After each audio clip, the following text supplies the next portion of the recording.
January 25th, 1990. It was a quiet afternoon in Medellín, Colombia, the kind of stillness that often means nothing at all, and sometimes everything. At José María Córdoba International Airport, a Boeing 707 stood on the apron. Painted in the red and white of Avianca, Colombia's national airline, it looked like any other aircraft preparing for a transcontinental flight. But this one carried a number that would be remembered for reasons no one aboard could have imagined. Flight AV-0.52, bound for New York City, scheduled to land at John F. Kennedy International Airport later that evening. The aircraft, registration HK 2016, wasn't new. Built in 1967, it had once flown under Pan Am before being acquired by Avianca in the late 70s. It was equipped with 4 Pratt & Whitney JT-3D engines and had logged more than 61,000 hours in the air. Inside the cockpit sat 3 men. Captain Laureano Caviedes, 51 years old, over 16,000 hours of flight time, calm, experienced, trusted. First Officer Mauricio Klotz, just 28, new to the Boeing 707, 64 hours in type, young but capable, and behind them, Flight Engineer Gustavo Moyano, over 10,000 hours in the sky, a veteran of the old school, quiet, methodical, exact. Together, they would guide the aircraft on a routine journey, one that had been flown many times before. In the cabin, 149 passengers took their seats. Colombian families, American tourists, business travelers. Infants held close in their mother's arms. The engines started with a low growl. The aircraft taxied. At precisely 3:08 p.m. Eastern Standard Time, Flight AV-0.52 lifted off into a sky that still seemed clear. Their route would take them north, up the spine of Central America, across the Gulf of Mexico, and into the airspace of the United States. A flight plan designed with generous fuel reserves, 25,000 kilograms for the trip itself, plus thousands more for holding, diversion, and taxi. More than enough, on paper. But above the Atlantic coast of North America, winter had other plans. By the time Flight AV-0.52 reached U.S. airspace, a storm had already descended over the northeast, a curtain of wind and snow. Visibility dropped. Runways closed. Air traffic controllers in New York began stacking incoming flights, one after another, into long, spiraling holding patterns. No one told the crew of Flight AV-0.52 just how bad it was. Not yet. As the aircraft climbed to 37,000 feet, the flight continued smoothly. The cabin crew moved down the aisles. The passengers relaxed. No one could feel the minutes slipping away. No one could sense the slow, invisible weight of time pressing against them. They were still far from danger, but they were now flying toward it, and they didn't know how little room was left to turn back. As daylight faded over the eastern seaboard, the calm inside the cockpit of Flight AV-0.52 remained unbroken. Instruments steady. Altitude held. The aircraft cruised at 37,000 feet, passing silently over the coast of Virginia. At 7:04 p.m., the first sign of trouble came, not from within the plane, but from a voice on the radio. Washington Center instructed the crew to hold, a temporary delay over Norfolk airspace. It was routine, normal even. Nothing in the controller's tone suggested urgency. Nothing in the crew's response hinted at concern. They acknowledged the command, entered the racetrack pattern, and waited. 19 minutes passed. At that altitude, the Boeing 707 consumed fuel quickly, but the crew still believed they were operating within limits. They had reserves, a diversion if necessary. This was inconvenient, not dangerous. They were released from the first hold, but it wouldn't be the last. 20 minutes later, another delay, this time over Atlantic City. The crew complied again, circling silently above the clouds. Below them, airports were closing one by one, runways disappearing beneath snow and ice. Inside the cockpit, the three men began to speak more quietly. The first officer made a comment, something about fuel. There was still no alarm, no declaration, just calculations, quiet voices. The numbers were changing, but there was no clear line between safe and unsafe. Only the slow erosion of time. At 8:12 p.m., they were finally handed over to New York Center. A new voice on the radio, a new set of instructions, another hold, this time at Cameron. The captain agreed. The aircraft banked gently. The pattern resumed. Minutes ticked by. In that holding pattern, the aircraft was no longer flying a route. It was flying in circles. Each turn brought it closer to a limit they could not yet define. The cockpit grew more tense. The engineer watched the gauges. The first officer began to repeat phrases, asking for priority, hinting at concern. But not once did they say the word. Not once did they declare an emergency. The system around them kept moving. Other aircraft, other instructions, all following protocol. Flight A, V 0.52 had not asked to break the pattern, so no one moved to let them through. By 8:45 p.m., the tone of the crew had shifted. The first officer told the controller, "We can only hold 5 more minutes." His voice was calm, but his words were critical. Still, the meaning was unclear. The controller responded with a question. "What is your alternate airport?" The first officer hesitated. "Boston," he said, then added, "But we can't do it anymore. We're running out of fuel." Still, no urgency was detected. They were given another heading, another turn. Inside the aircraft, the passengers began to notice the delay. A baby cried. A man glanced at his watch. The cabin crew moved slowly, checking on those who looked nervous. But no announcement came. No one knew what was truly unfolding behind the cockpit door. Fuel continued to drain, drop by drop, minute by minute. And overhead, the snow kept falling, covering New York in white. Still, they held. Still, they waited. By now, Flight AV 0.52 had been airborne for over 5 hours. The fuel once thought to be ample had thinned to a critical margin. In the cockpit, the silence between words had grown longer, the pauses heavier.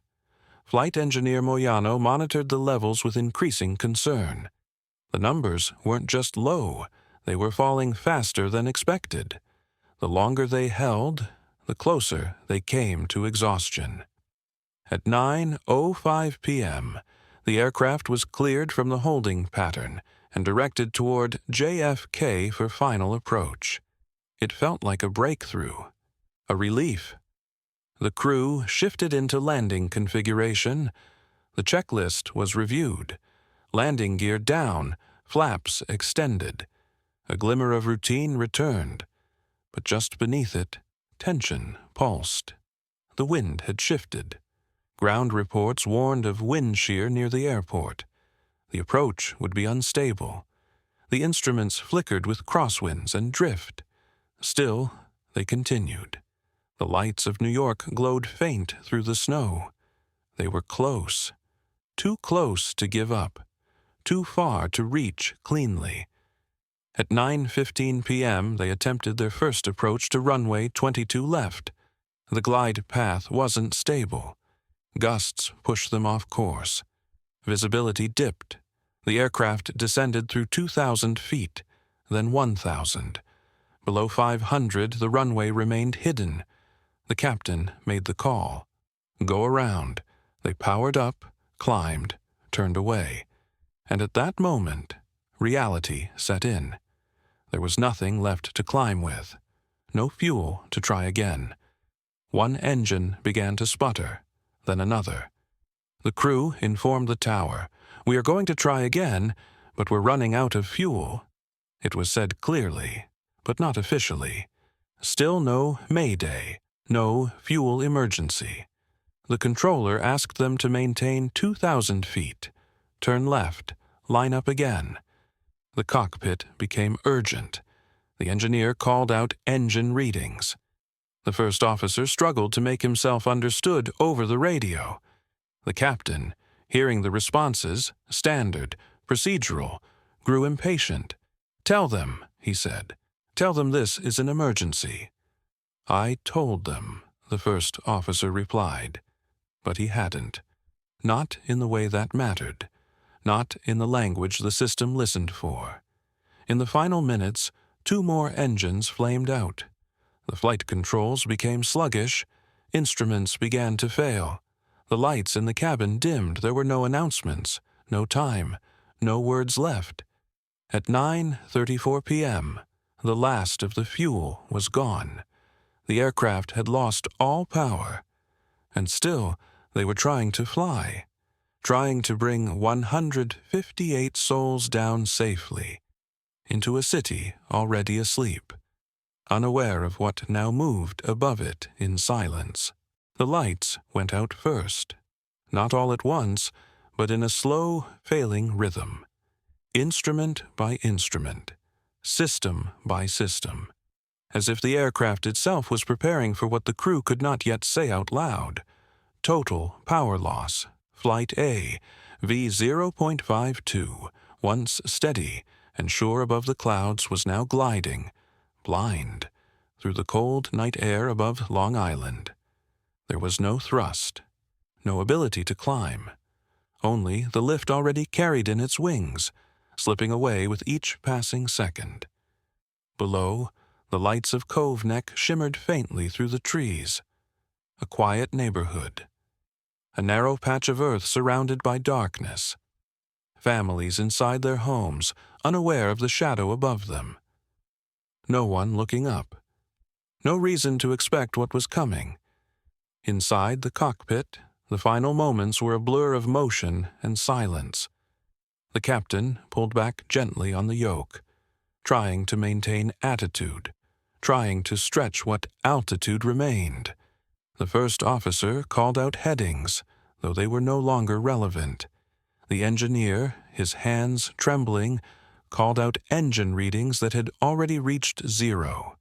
There was no panic, not outwardly, just fragments of disbelief wrapped in the discipline of years in the sky. They were trained to fly, even as the aircraft became a glider, even as the systems shut down around them. The passengers felt it differently. Some may have thought it was another turn, a delay, a routine descent, but others knew. They felt the unnatural quiet, the way the cabin seemed to float rather than descend. A mother pulled her child close. A man closed his eyes and whispered a name. There were no screams, just the deep, collective stillness of people waiting for something they could not see. At 9:34 p.m., the aircraft clipped the tops of the trees, not with force, but with inevitability. The sound was not an explosion. It was tearing, metal shearing against branches, wings breaking apart, the tail snapping in a final twist of motion. The fuselage struck a hill, split in 3. Forward momentum carried the broken sections forward through snow, brush, soil, and then nothing. No fire, no smoke, just the groan of bending metal and the soft, terrible silence that followed. In the wreckage, voices began to rise, faint, staggered. A woman called for help. A child sobbed in the dark. Somewhere, far from the nose, a flight attendant, miraculously alive, tried to unfasten her harness with shaking fingers. Rescue would come, but not quickly. The terrain was dense, the roads narrow. The snowfall had made every path slower, every step harder. But slowly, headlights approached. First responders, firefighters, neighbors who had heard the impact. They moved through branches and wreckage, searching for life, unsure what they would find. They found bodies, many still strapped into their seats, some crushed beneath twisted beams, others thrown far from the fuselage, and among them, survivors. Cold, bleeding, silent. In all, 73 people had died, most in the forward section. Among them, the entire flight crew. Of the 9 Avianca personnel on board, only 1 survived. 85 lived, some by inches, some by miracles. But every one of them would carry something that could not be measured. The weight of what they saw, the sound of what they heard, or didn't hear. The way the sky fell quiet and never warned them it was coming. Morning arrived slowly over Cove Neck. There was no sunrise, only a dull gray light spreading through the fog, touching the wreckage in soft, indifferent strokes. Snow clung to the trees, to the torn fuselage, to the open wounds in the earth where the aircraft had broken apart. The cold remained, but it was no longer sharp. It settled into everything, into the clothing of rescuers, into the hair and eyelashes of survivors, into the silence. That silence never truly lifted. Even as engines from emergency trucks growled, even as flashbulbs from the first cameras began to pierce the haze, even as stretchers moved and bodies were carried away beneath clean white sheets, the quiet held its shape, as if the place itself understood what had happened here and refused to disturb it. In the days that followed, investigators arrived. NTSB officials, local authorities, airline representatives. They walked slowly between the sections of wreckage, mapping impact points, photographing the final positions of debris.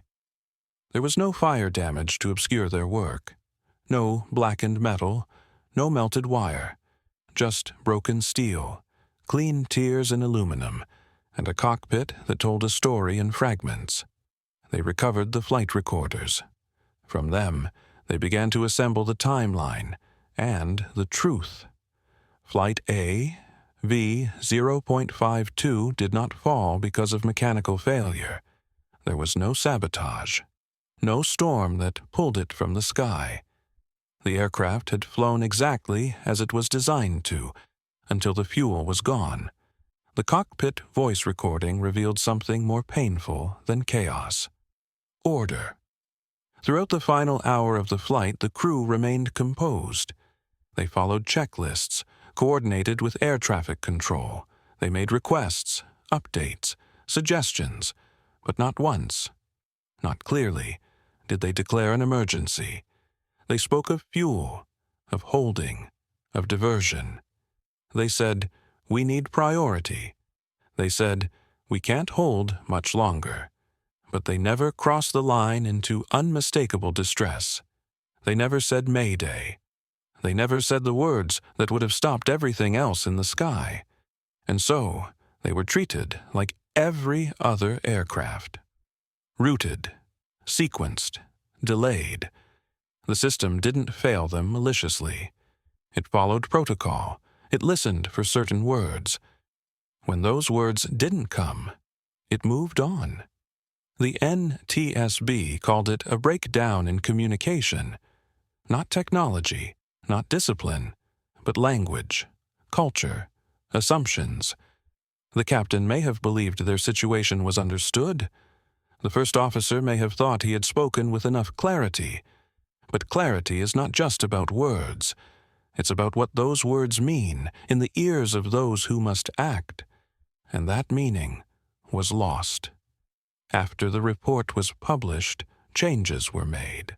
Training programs revised, communication standards rewritten, the definition of fuel emergency clarified worldwide. pilots taught not just to fly, but to speak, clearly, loudly, without hesitation. But those changes came later. For the families of those who died, there was no closure in language, no healing in acronyms, only questions and silence. Some returned to the site, stood at the edge of the woods, where a plaque now rests beneath the trees, a simple stone inscribed with names and dates and nothing more. Others never came back. They carried their grief in quieter ways.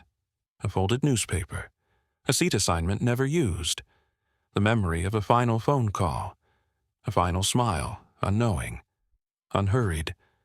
And though the years have passed, the echo of that night remains, not just in flight schools or training manuals, but in the soft, uneasy truth that sometimes tragedy arrives not with chaos, but with calm and silence, and the absence of a single word,